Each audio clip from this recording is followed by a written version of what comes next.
This is Identity at the Center. Welcome to the Identity at the Center podcast. I'm Jeff, and that's Jim. Hey, Jim. Hey, Jeff, how are you? So bad yourself? Doing great. I sent you a text message on Friday. I think you ignored it, but it was about this idea of attack paths, identity attack paths, which really is just blown up as like you're looking at your text messages to see if I actually said it. I did, or I sent it to somebody else who resembles you. And I said, this is a topic we need to dive into in the podcast. And lo and behold, we've got a guest today who's going to help us understand attack paths, identity attack paths, whatever you want to call them. It's a hot topic. Yeah, I'd say so. I think identity has taken on so many new forms now. It used to be humans. Now we got non-humans and AKA agentic and a bunch of other stuff that's been going on. So sure, why not? That's what we're supposed to be doing, right? Identity security. That's kind of like the point. And I don't remember this text either, by the way. So I ignore a lot of your texts. That one I specifically do not remember ignoring. Okay. So when you ignore them, it's an intentional thing. Got it. Right. Yeah, that's it. Let's see. Yeah, go ahead. No, we've got a bunch of conferences. Probably exactly what you were going to say is we got a bunch of conferences coming up and discount codes galore. If you haven't thought about going to conferences this summer, I'm not sure if it's too late, but if you haven't booked anything yet, definitely jump on those conference codes. Yeah, save some money. And that's on the website, idacpodcast.com. Just scroll down. I have the few listed there. I think we've got Identiverse and EIC listed. Let's see, by the time people hear this one, I think it'll be February 23rd.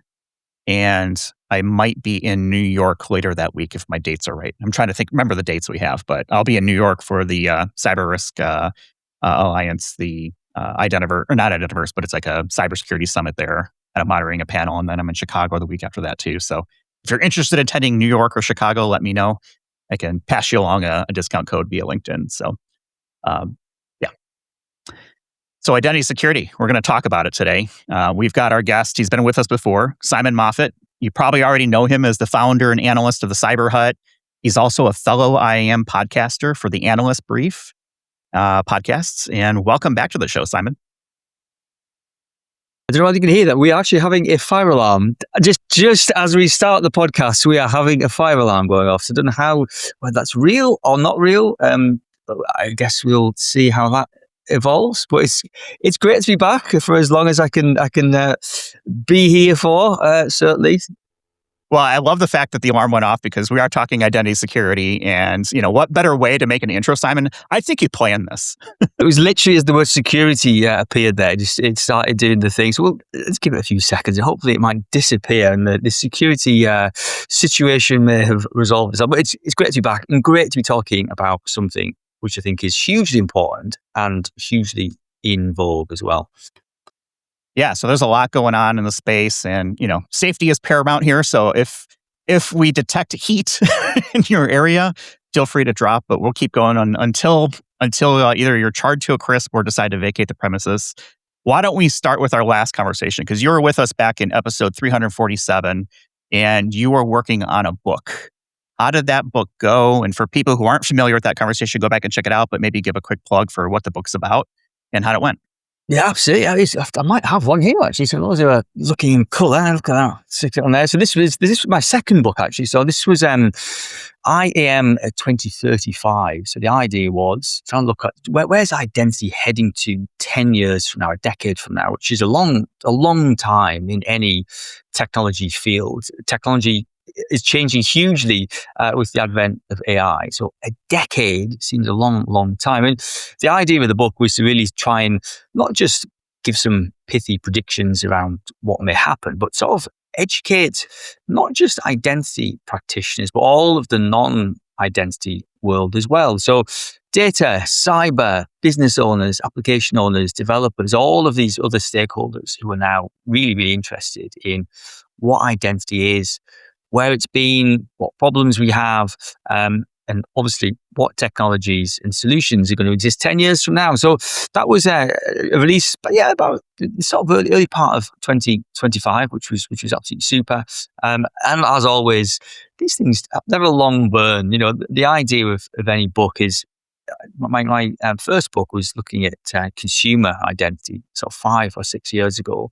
And I'm thinking, that was ages ago. People aren't interested in consumer identity. And obviously they are. It's still a huge, huge thing. So books tend to stick around for a long, long time. I'm very, very grateful for people who have bought it, people who are using it and getting in touch and thankfully saying very nice things about it. So it's a labor of love at the time, but it's good to see stuff out there and people using it and people getting in touch and commenting on it, which is great.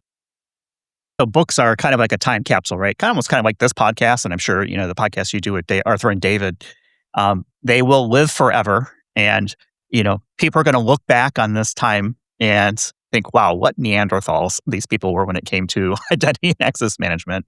But this is what we're living right now. We can only kind of work around that. I think writing a book is interesting, and maybe you and Jim can share some notes because Jim's working, on one as well. But do you have other books sort of in progress or ideas? Like what's next? Oh, you always have ideas. I'm writing obviously all the time as an analyst. You're writing reports and articles and sort of shorter form content. I haven't got any immediate plans for a third book. Albeit sort of James Bond, never say never again sort of thing. It's not on the horizon right now, but that's not to say things change. There was sort of 3 or 4 years between book 1 and book 2, so I think you need a little bit of time off. And as I said, in books, they do last a long time, so it's not a case of doing one and you forget it. You sort of, but like a musician, really, you do an album. Then you have to then sort of tour the album, not maybe metaphorically as a book tour, but you're sort of talking about it and using it in constantly as part of your sort of narrative. So it's still very much fresh in sort of what I'm doing, I guess, day to day. But I don't know, maybe ask me in a year or two's time. I've not got the writing bug just yet to sit and do another sort of big stint book. But you never know. There's plenty of great topics out there to tackle. So we've referenced the podcast a couple times, the Analyst Brief, and like I said, you do that with our friend David Motti, who's awesome, and typically see him on a conference tour and things like that. Tell us a little bit about the podcast. How's it going, and anything new that we should be looking forward to? It's great. We love it. It's not as glamorous as Identity at the Centre, of course. You guys have got that mantle, but no, we do love it. I think it's we try and tackle. There's so much happening, I think, in identity, and by that, we're looking at things like mergers, acquisitions, who may be acquired next, new topics emerging like agentic, and we literally recorded a podcast yesterday, looking at a couple of acquisitions that had happened in the identity resilience space. That's a new area which has emerged the last 2 or 3 years. So we are trying to look at those sort of contemporary events and acquisitions and the vendor sort of changes that are constantly happening there. So that is sort of where we're sitting. We try and do it 2, 3, 4 times a month. So it is good fun. We do meander in lots of directions, mainly because there's so much happening. But we do try and cover as much of that as we can. Yeah, you guys are also both big thinkers, which I think kind of contributes to it. We could talk about one topic all day for sure, but kind of shifting into a lot of what you're working on now. I think at the root level of what I see is that you're talking about how identity has shifted from more or less a back office function to a strategic priority. I'd like you to kind of expand on that a little bit. Yeah, 100%. And again, it's like one of these sort of 15-year overnight successes. I think there's been a perfect storm of change around identity. I think if you go back maybe 10, 15 years, you have the sort of the technical change of cloud, which I think altered entirely how identity was delivered, how it was integrated, how it was measured, and how it was really used from that perspective. But then simultaneously, we had things like zero trust. Again, zero trust been around for a long, long time, yet organizations are still trying to get there. So you have this sort of network change, and it's a technical change, it's a budget change, how people develop and buy networks. You don't necessarily have offices anymore and routers. You have more of a software-defined view to that.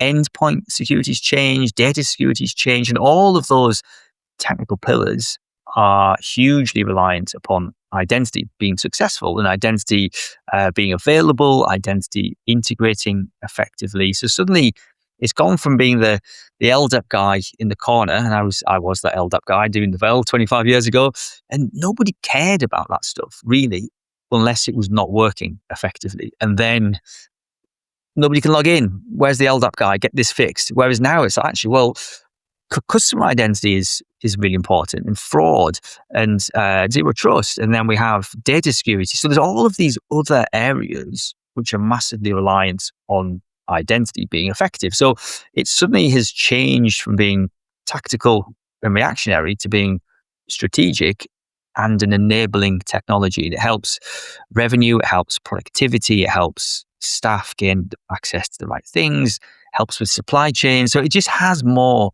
tentacles, I guess, to it. And I think that's really exciting for us as guys who all love identity. But I think it brings different responsibilities, different budget, different stakeholders as well, different people involved in what is this identity stuff. Is it working effectively?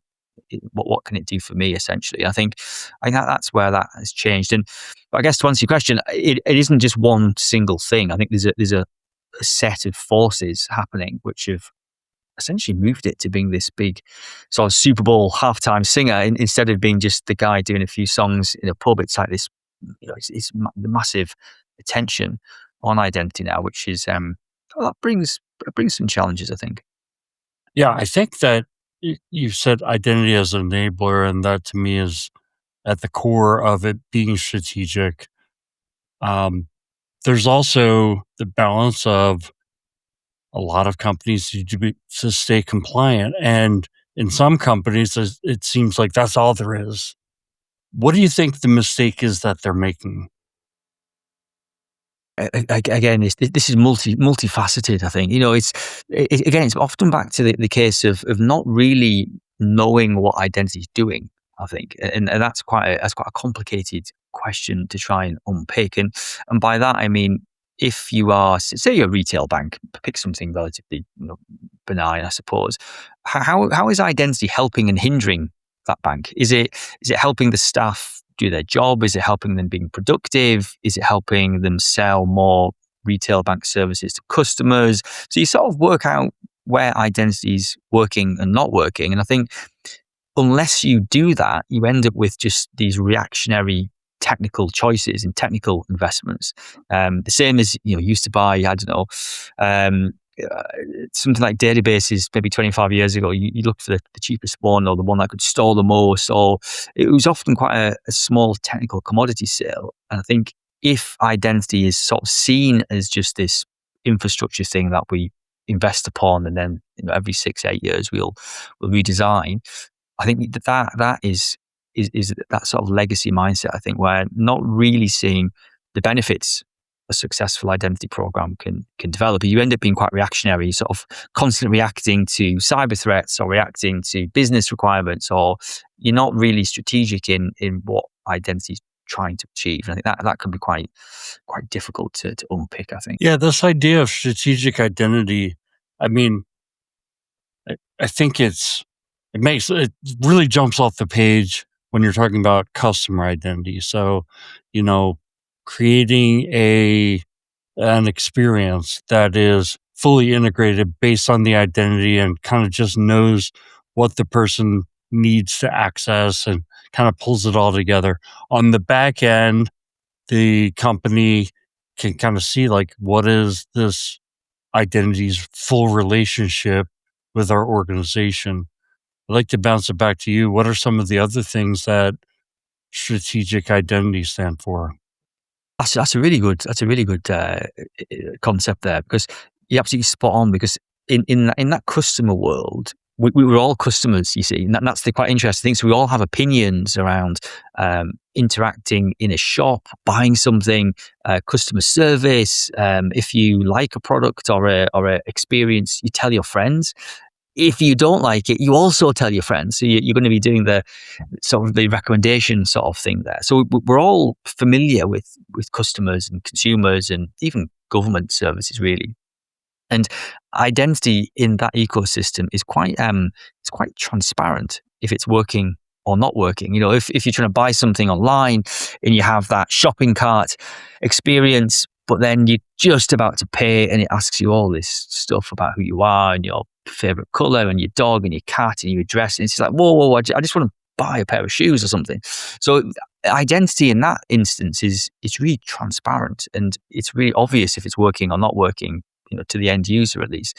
And I think some of those ideas of transparency, I think, have now been placed into other parts of the sort of tech ecosystem. So you then think as an employee, okay, what's helping and hindering me from a technical perspective to log into my laptop, gain access to the systems I need, work with my colleagues, complete my job. And suddenly, again, you sort of look for that transparency. You know, where's identity helping or hindering? Is it, oh God, you know, I've got 10 different passwords because I don't have a single sign-on, or maybe you are using passwords, which is terrible, and you should be using passkeys or whatever, MFA. So you start to see that transparency where identity is either frictionless and in the background, or it's suddenly, oh God, I've got to do a big access request form because I can't get access to this whatever SharePoint site which I need to do my job. And I think that the customer world is allowing identity to sort of proliferate to the top. And I think some of those ideas are now applicable in the sort of B2E and sort of supply chain area as well. And that, I think, again, it amplifies and places greater attention on those identity journeys and what they are. Are they helping? Are they hindering? And it puts more light onto what identity can achieve, I think. So we hear this term thrown a lot, identity security, and I'm curious how you define it. Is it identities? Is it access? Is it behavior? Like, what is it specifically that we are, you know, securing when you hear identity security? All of that and more. I think it's a really good question. I think we track about, I think it's about 80 plus vendors who all talk about identity security in some part of their description or a narrative or whatever. And the interesting part being, not all of those vendors are competitive. So that's quite interesting. So it means that either the definition is too broad, or there's some pretty odd marketing stuff going on around what it is and what it's not. And I guess my position would be, if you think about the sort of core pillars of specifically B2E workforce identity, but the sort of 5 or 6 big building blocks that we have is like identity verification, identity provider and sort of strong authentication, IGA, governance and administration, PAM, privileged access, probably some sort of storage directory thing, probably some sort of access control authorization aspect in there as well. And you have these sort of 5 or 6 core pillars, and some of those are more mature than others, but they're often historically quite siloed, quite independent, quite isolated, different vendors, different standards, maybe a lack of standards in some. And organizations often invest in all of these technologies, yet they still get breached. And I think there was probably maybe 4, 5, 6 years ago, there was this trend of, well, we've done MFA and we've got privileged access management. And I'm going to pick on the vendors who deliver all this stuff. It isn't necessarily the vendor's fault. And it's like, well, we still get breached, and we've had a data breach, we've had insider threats, or we've had some sort of automated cybercrime or a nation state attack. And when you unpick what those attacks look like, somewhere in there was identity. A credential breach, sessions had been tampered with, access control hadn't been enforced correctly, access permissions, ghost accounts, privileged abuse. So all of the, I guess, attack methodology was centering on identity. And it became quite clear that even if you have these core pillars in place, you need more, you need extra. And I think the identity security thing it's a bit like zero trust in the sense it's not a product. It's a concept and a process, and looking at that in end-to-end view of all of your identity flows, your journeys, customers, employees, NHI, agentic, all of the different identity types we have, and looking at the identity data side, the runtime and behavior side, and just looking at that holistically across your IGA, across authorization, across PAM, across all these sort of pillars that you have, and just essentially making sure there are no cracks in between them, which I think is ultimately often the problem. And I think identity security is going to, and they say it's a bit of a change in thinking, definitely changing in investment in extra products, different products, but joining together, I think, some of those what have historically been quite isolated product stacks. So I think you bring up an interesting point here around products and having the mere presence of a product for identity security does not provide you a divine shield that absolves you from the risk that's out there.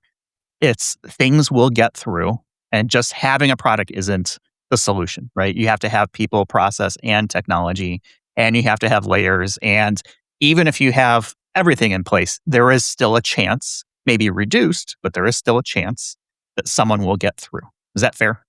100% fair. It's a process. It's a concept. I think, look, products help, and you will need to invest in products that can look at runtime behavior monitoring, or can look at improving verification services and account takeover. Absolutely will need software, no question. But I think as well is understanding the importance of identity and thinking about identity more of an end-to-end information flow.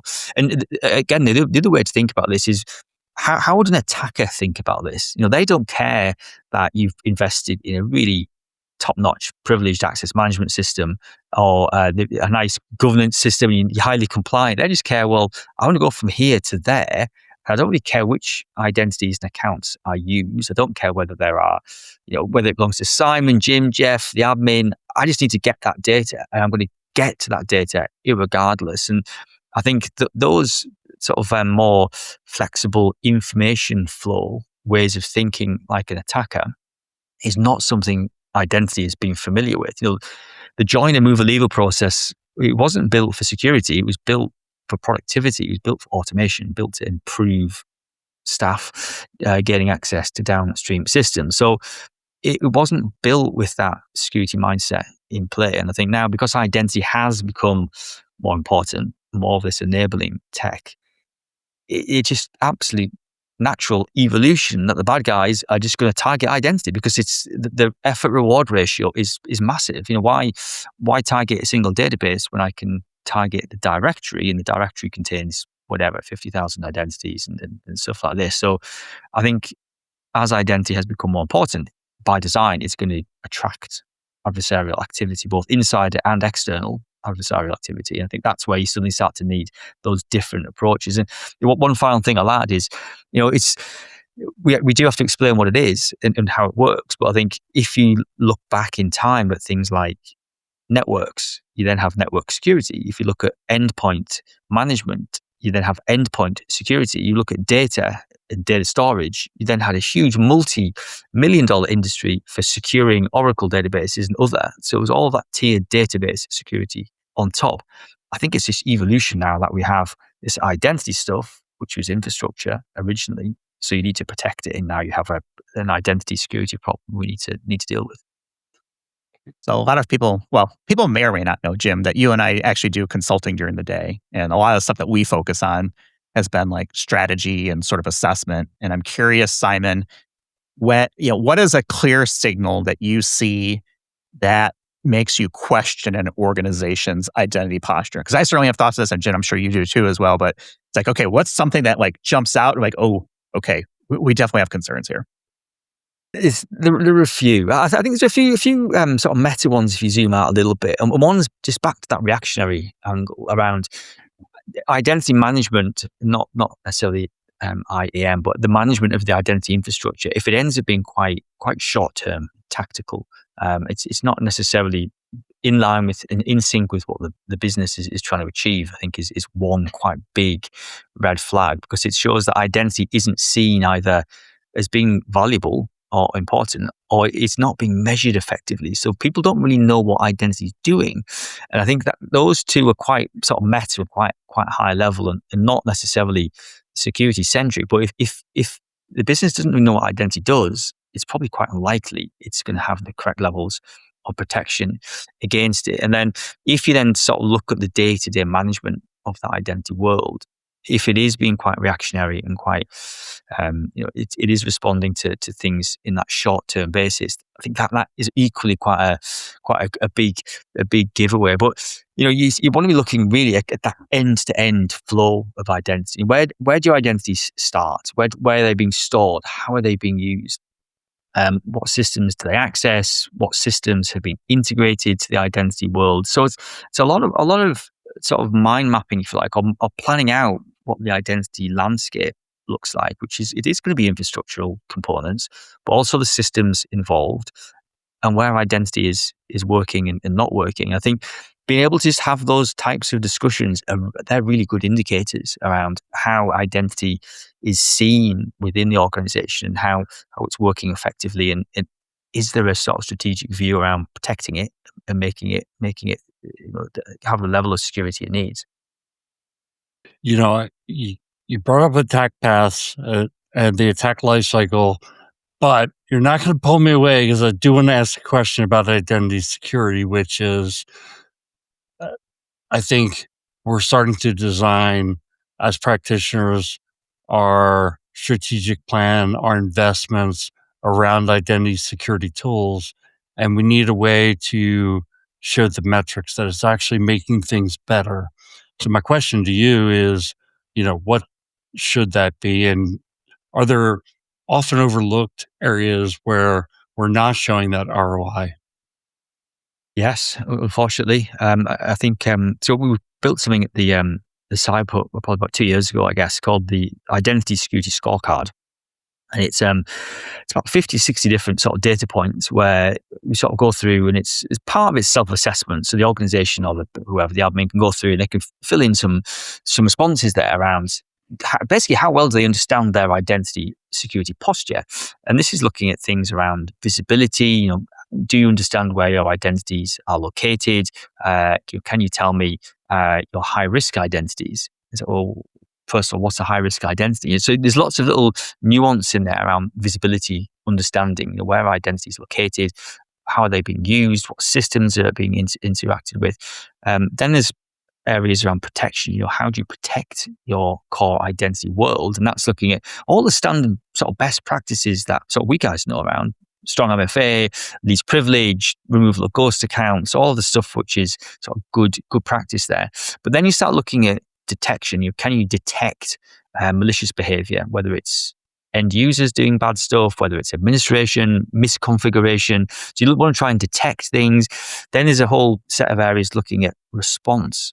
If you do find something which looks unusual, maybe it's a misaligned policy, maybe it's Simon who's authenticated correctly, but I'm suddenly doing something strange at 10 o'clock at night on Salesforce or whatever. Can you detect it? And if you can, what can you do about it? Can you change my access? Can you flag and raise a ticket? Can you flag my account? Can you direct me to a honeypot and feed me fake information? So there's all of that nuance around being able to protect stuff. Can you detect anomalies? If you can you respond?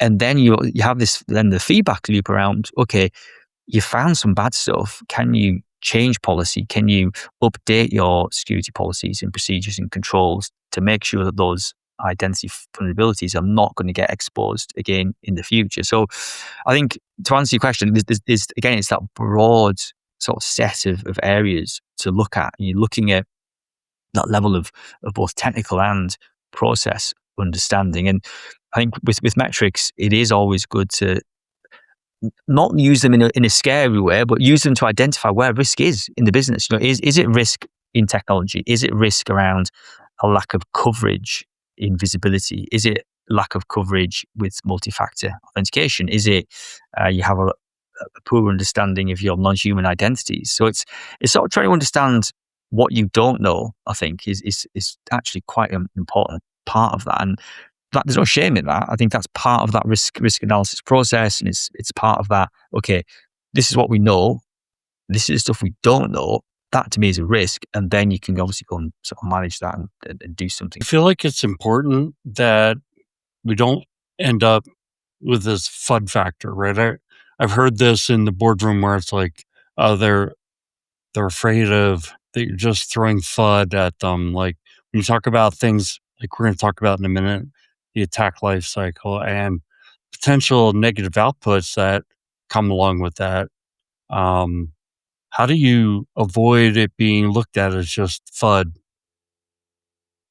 Yeah, that's fair. Look, you have to realize that any technology is going to be competing with other technologies around spend and budget and the data security world and the network world and the identity world. They're all trying to, I guess, take a slice of the AI world, which is now emerging around. Oh, well, we can protect that, and the data teams say, oh, we can protect that. So there's always that competition for budget and attention and the strategic technological narrative in there. So you're absolutely spot on about FUD around the fear factor around, authentication is the biggest problem, or maybe it's post-quantum crypto is the biggest problem, or no, it's cloud's the problem. So there's always going to be that competition. But I think when it comes to identity, I always sort of bring it back into a couple of things is, what can identity not allow the business to do today? Where is it stopping the business from doing stuff? And it could be supply chain, it could be staff gaining access to the right systems, being able to share data with the correct people. It could be digital teams being unable to launch mobile applications fast enough, so they're losing competitive positioning in the market. So where's identity not doing the right stuff? And then if you have a strategic change and say, well, if we do zero trust and we do this identity security stuff and we do a bit of B2C external identity, what will that allow the business to achieve? And that's back to that enabling technology. So you start to have like, this is what we're stuck with here. This is what we're limited. But actually, if we do this cool stuff, that allows the business to go on this sort of time progress adoption curve and do different things. Maybe we can sell more. Maybe we can keep our staff happier. Maybe we can make our staff more productive. Maybe we can make our supply chain more efficient. So I think it's really important to try and, again, always get it back to where's identity working? Where's it a bottleneck? What can we do in the future if it's working effectively? And I think if you get onto that sort of vision, you can then it becomes self-fulfilling, because you can then enable and tell the business, and they go, oh, wow, we can do that. We can sell more, do more. We can remove all of these inefficiencies, and then suddenly that opens a lot of doors, I think. I started out talking about identity attack path. You call it identity attack lifecycle. I think they're one and the same. Tell me if they're different, or tell me, what they are. And then also you talk about the importance of stopping an attack in its tracks, right? So maybe just continue on a little bit with that.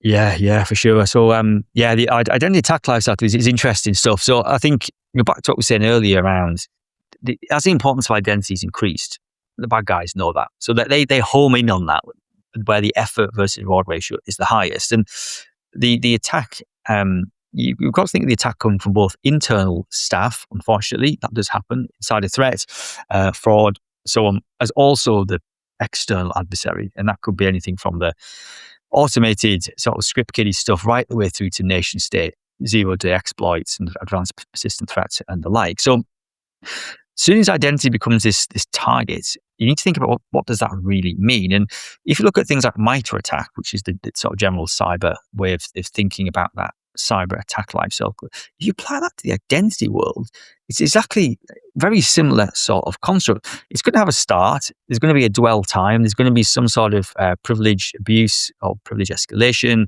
multiple different credential thefts or stealings within that particular flow. Then there's going to be some sort of data exfiltration or some sort of execution of something, maybe a ransomware or the stealing of data.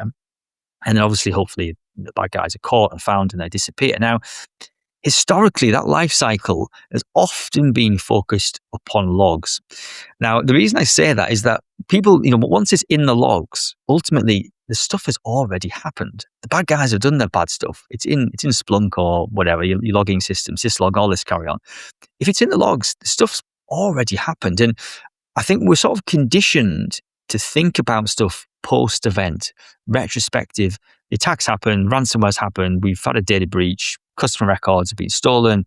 You're looking at forensics, you're looking at retrospective analysis. So the stuff's happened. How can we find out what happened and maybe change it for next time? Well, we can't live like that all the time. We can't wait till the stuff's happened and then, try and fix it for next time.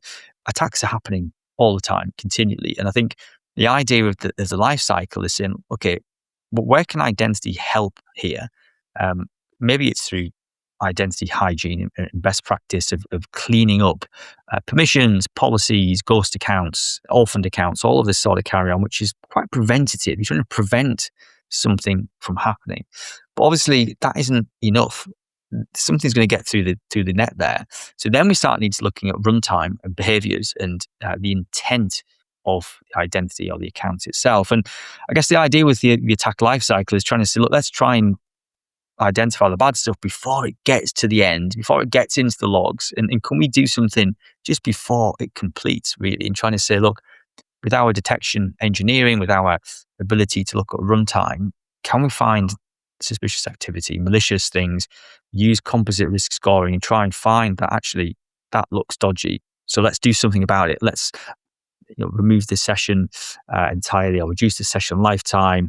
Maybe if I had read and write access, we'll just give me read access because whatever, maybe on a strange network or a strange device or something. So it is just trying to find those little small triggers of information and then being able to do something about it just before I've sort of ran off with the bag of digital swag and disappeared into the sunset. So I think we're getting there. And by this, I mean, we have so much information now from a digital perspective around networks, devices, behaviors, identities, what I'm trying to access, what I've done in the past, comparing myself to other colleagues and peers and all this sort of stuff. So I think we are building this mindset of being able to try and prevent stuff. That's brilliant. But if we do need to look at the runtime, having the weaponry to say, actually, there's something strange happening, let's respond and hopefully respond before the attack happens. So I think that's maturing, I think, for sure. What I'm hearing, like, we are building the mindset. Totally agree with that. It feels like there are some, we probably have the data. Question is, do we have the tools that can interpret the data to take action to prevent an attack in its tracks or stop an attack in its tracks? In your view, what are some of the promising tools? I mean, we've talked a lot about like continuous identity, shared signals framework, things like that on the show. I think there's a lot of promise there. It seems like it's more than just one tool to kind of solve this problem holistically, when the approach has got to be that it's multi-pronged. You're looking not only at authentication logs, but you're looking at other things as well. What are your thoughts? Spot on. Yeah, no, I couldn't agree more. I think the CAEP and risk signaling is a really, really important part of this. I think that's a really good exemplar of saying, first of all, we need non-identity data signals here. It isn't just about the identity world, as important as it is, obviously, but we need to introduce other factors, other data points to this. It could be configuration management systems to give you visibility of your application world. It could be the ServiceNow or Jira or ticketing systems to give you information about what people are requesting and why and how and what context does that have. Endpoint management systems, threat intelligence systems. So there's lots of different non-identity parts. And I think, to me, it's a little bit like the sort of asymmetric information problem around you're trying to navigate through a maze in the dark and you're not quite sure which of those rooms are good rooms, bad rooms. You've got a small torch and you're sort of just trying to build a picture of what's happening. And the more information you have, the more intel you have, just the more informed you become. So I think that the CAEP thing is a good example of that. But you're absolutely right in the sense that's just one aspect to it. So apply that concept to your identity data world and start saying, well, okay, I understand about ghost accounts and access permissions, but in honesty, those aren't new concepts. That's stuff that's been around 25 years. Yet organizations still haven't fixed the problem. So how can you help fixing the problem? How can you identify excessive permissions or accounts that aren't being used or miscorrelated accounts? What other data might you need? So again, thinking, okay, how can I expand my sort of data net and look at, instead of looking at permissions that's been assigned, look at maybe the permissions that are being used, or look at HR information coupled with ticketing information, coupled with laptop usage information. So you start to correlate and pull in different information points. So I think it's just important to broaden those data signals at all parts of that identity lifecycle, from identity verification, authentication, authorization, governance, and obviously that runtime sort of stuff as well. And it's just spreading that concept of saying, look, we need more information to help us become better informed. Yeah, and it also feels like, organizationally speaking, IAM in the past had been treated more like, an efficiency driver. I mean, yes, there was a security angle to it all along, but it was kind of an administrative feature on, back end administration, who gets access to what. Single sign-on more or less was treated as like just that, single sign-on, not defense against being attacked. And that's what identity security is all about, is you're being attacked, and how do you use identity? So now it becomes a 24/7 operations activity.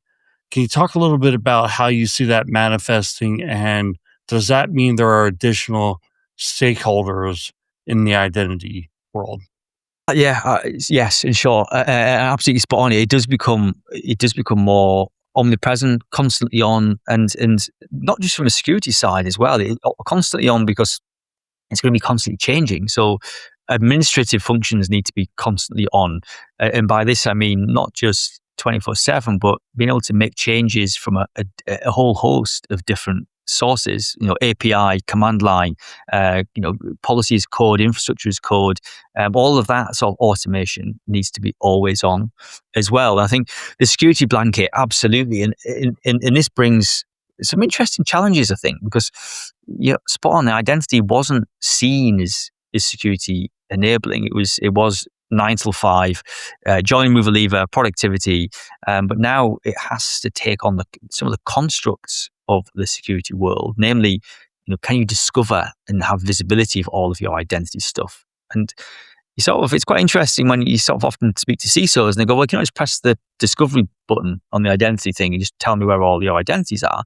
And you're like, well, yeah, not really, because we've got directories everywhere. They're not connected. You have different identity providers not connected.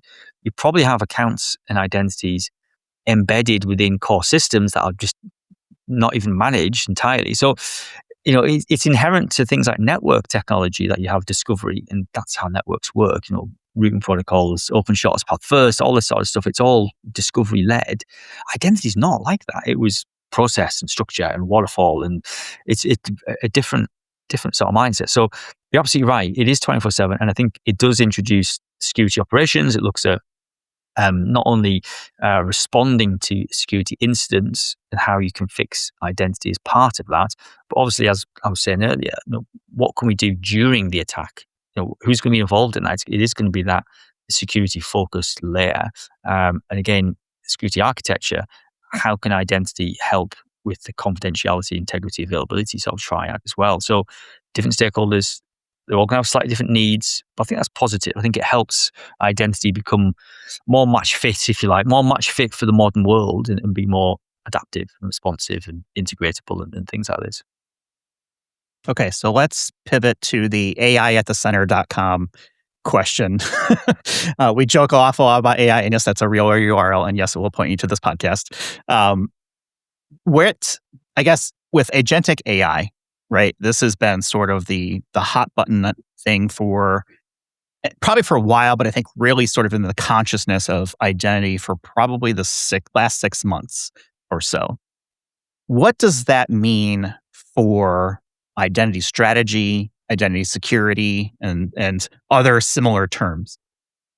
Yeah, it's a great one. It's just like this huge nuclear explosion of stuff that's come along and just sort of detonated upon all of our ways of working, our ways of thinking about tech, and certainly security for sure. And I think it's the best way I think I could describe it is we haven't fixed the human stuff really from an identity point of view, and by that I mean we're still plagued with some of the core problems of, I don't know, RBAC, ghost accounts, excess permissions.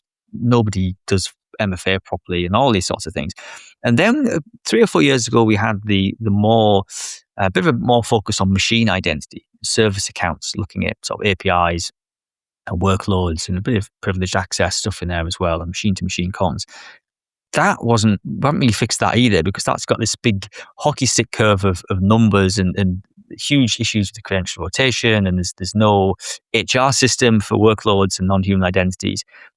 So we've got these two problems which we haven't solved, and then you've got cloud to deal with. And then suddenly someone drops this agentic AI sort of Megatron on everything else. And it's like, wow, okay, it's the worst of both worlds. And by this, I mean, there's a huge scale problem in the sense of agentic AI's, the adoption is going to be huge, 50, 60, 100 times the number of human identities, for example. But then it also has issues around, it isn't deterministic like workloads and basic API to API comms with a nice JSON payload, and it's this big and it works between 9 to 5 and it has a JOT that you use to authenticate, and it's quite predictable in what it does. Whereas the agentic world is actually non-deterministic. It's geared towards optimization. So what it does is actually going to be quite unusual in how it behaves.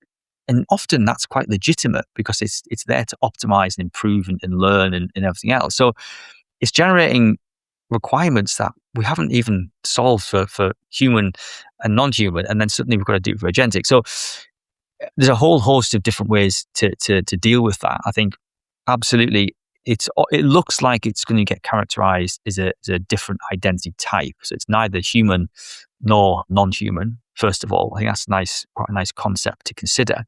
And also the other sort of paradigm that's emerging is to treat it like a digital employee.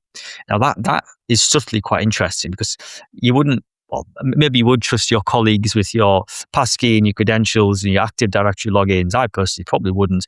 But suddenly we're in this mindset of we're having to sort of trust and give all of our credentials and permissioning and everything else to these agents who perhaps don't have accountability, don't have behavior monitoring, aren't necessarily using strong authentication and just-in-time permissions and all this sort of carry on. So it is a hugely interesting space. And I think one final sort of comment there would be the innovation adoption of AI and agentic AI is absolutely off the scale, whereas the adoption and innovation of identity and security is quite flat still. So we're ending up with this sort of gap between this hockey stick curve adoption of AI and security and identity sort of plowing along, and yeah, it's doing some good stuff and it's improving all the time, but there's this big massive gap, security gap around, well, how do we do just-in-time permissioning for agents? How do we do strong auth? How do we do process attestation? How do we do confidential computing with these agents who are operating as ephemeral things which come and go within a few seconds? So it generates some huge non-functional and functional challenges, really, which we're not quite there yet. And I think we need to think end to end. It needs a whole host of data security, identity security, and governance to get that stuff right, I think. So I think I heard you describe that there might be this third type of identity, right? Agentic versus human versus machine. And I don't know. I mean, I think a lot of the problems you described, that I'll call it that identity chaos that happens, right? Yes, you're right? API to API, it's a very predictable transmission and you know what it's doing, but humans don't do that. Humans today are interacting with accounts in any variety of number of ways, standard and non-standard. That's why we have things like conditional access, right? And rules and things like that. Now, I understand the scalability is the big challenge, right? When it comes to agentic identity, but the behaviors of an agentic identity are much more similar to a human identity than they are to a machine identity. So do we really need a third classification to further muddy the waters, which I think is what IAM is really good at, is creating new acronyms for things? If it's truly needed, great, but I'm not sure yet if it really is like a subset of something or if it really is strong enough to stand on its own as a type.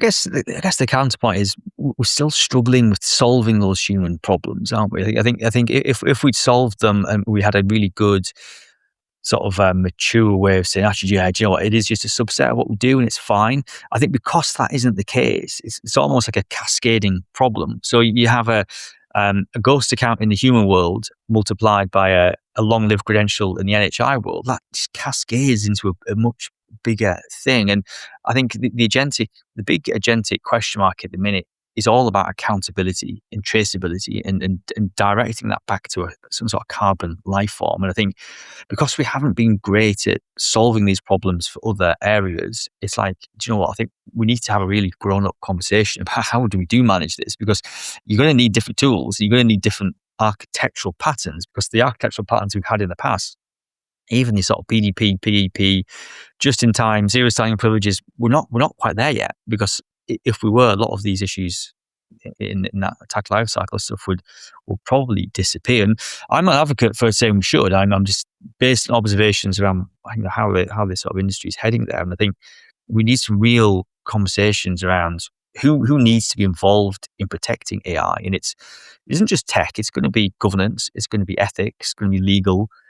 Data security and the data science people then have a really good point to make in there as well. And I just think there's a lot of unanswered questions currently around what protection angle looks like. And yeah, there's numerous different startups trying to provide some guidance there. So I think it is moving very fast. It's early days though, I think. What needs to change from an identity standpoint to address the explosion of agentic identity? Because I feel like, we've spent decades trying to solve for humans, but now the problem is that scale, right? For every one human, there are 10, 100, 1,000, 1 million agentic identities that are spawning, and they're spawning their own agents, right, to do things.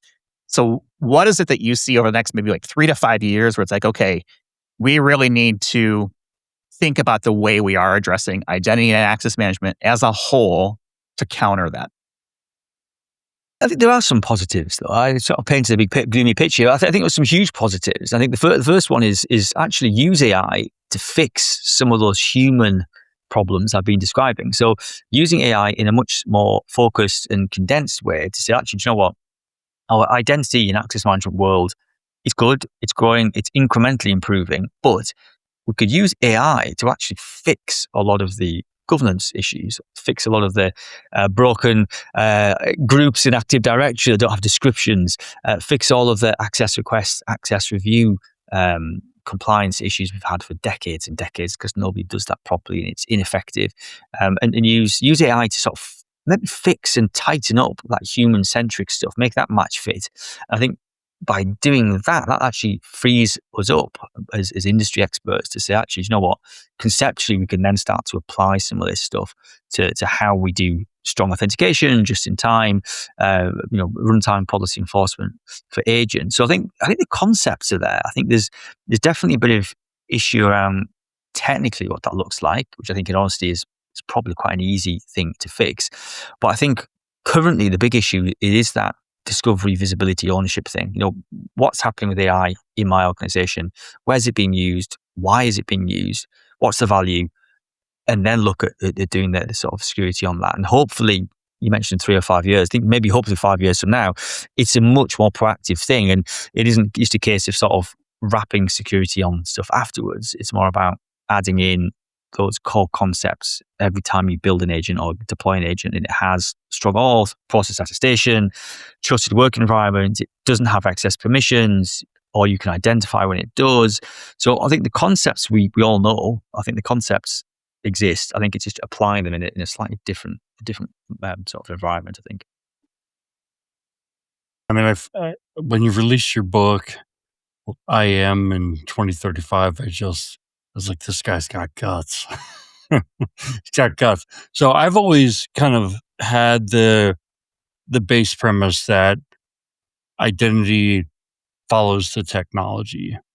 And I'll give you another premise that I think I'm coming to, which is that we're constantly head faked by what can AI do today? And then there's some assumption that it's going to be a while before it's, but yet that's not what we've experienced. We had the ChatGPT moment, right? And look at where we are now, where it's like, it's blowing it away already.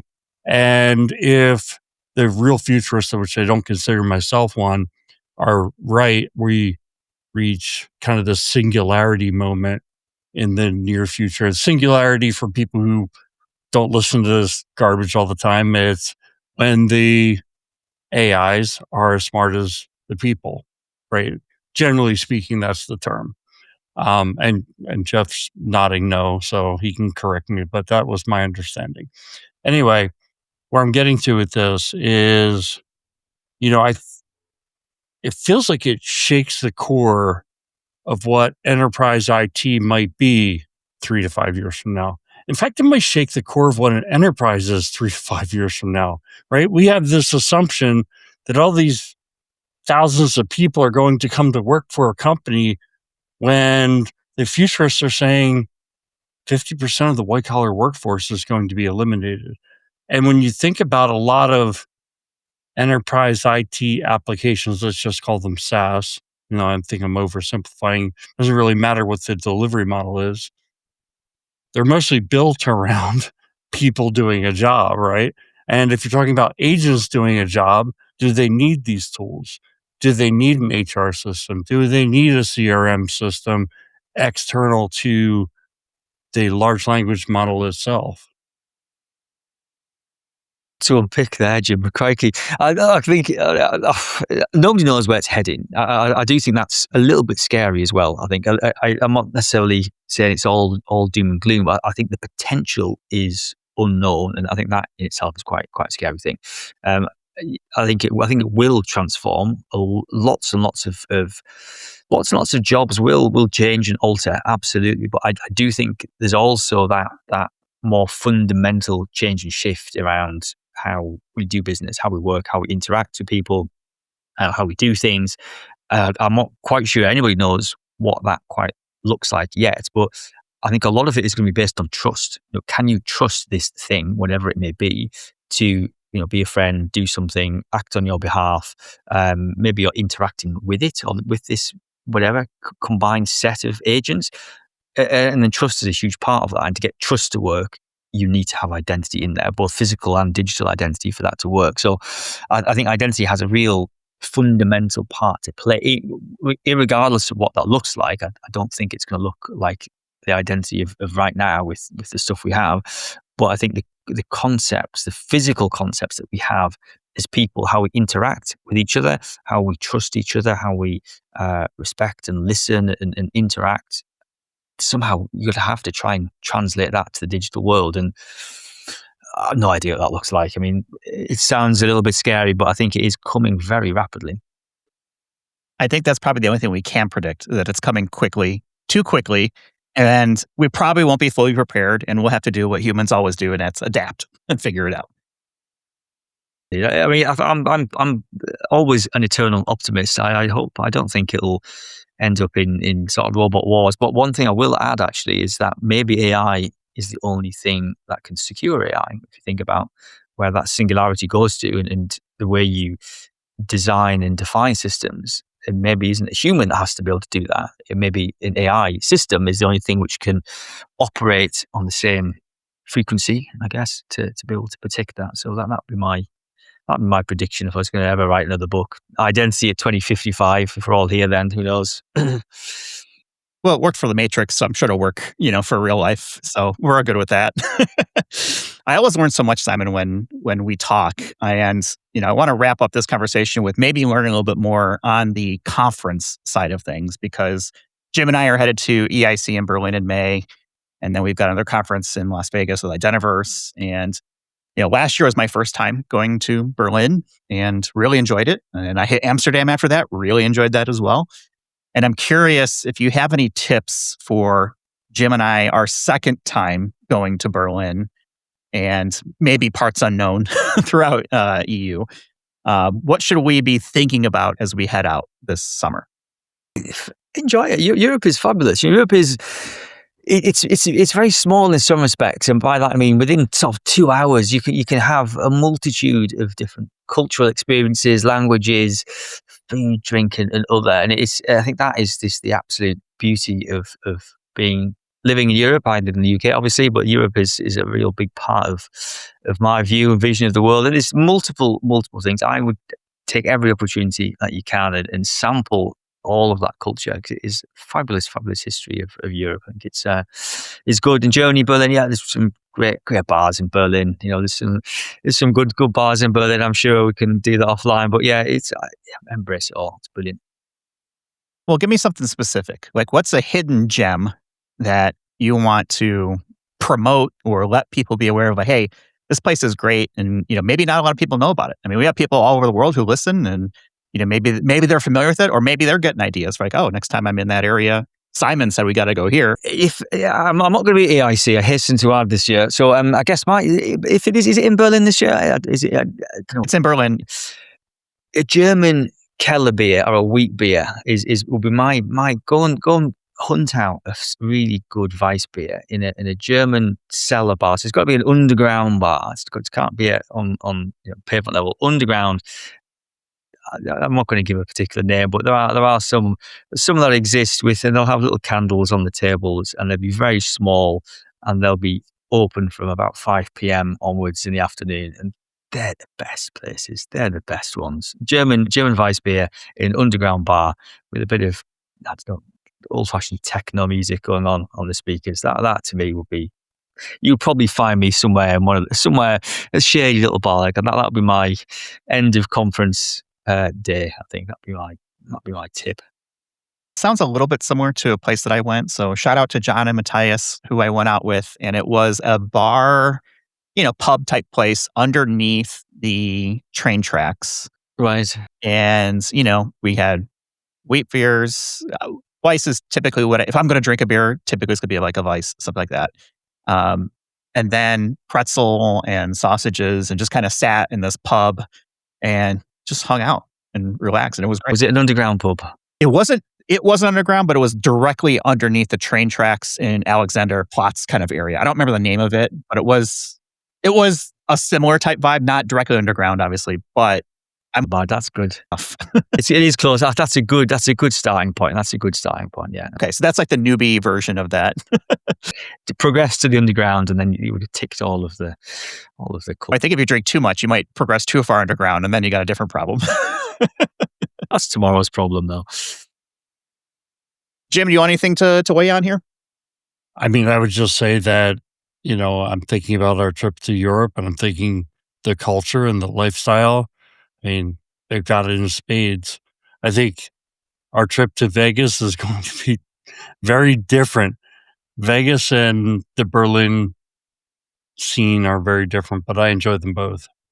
I find Vegas relaxing, and I don't know if that's because I'm weird or something else. I like the people watching. I've given up a lot of the vices that make Vegas a problem for most people. Don't gamble. But it is a good time, but it's super expensive there. Yeah, I'm probably going to try to make it to the Sphere again. They've got Wizard of Oz playing, which might sound a little bit nerdy, but I'm looking forward to it. At the Sphere, I mean, you can see anything. You can watch paint dry at the Sphere, and I'm sure it'll be interesting. Would make it, yeah.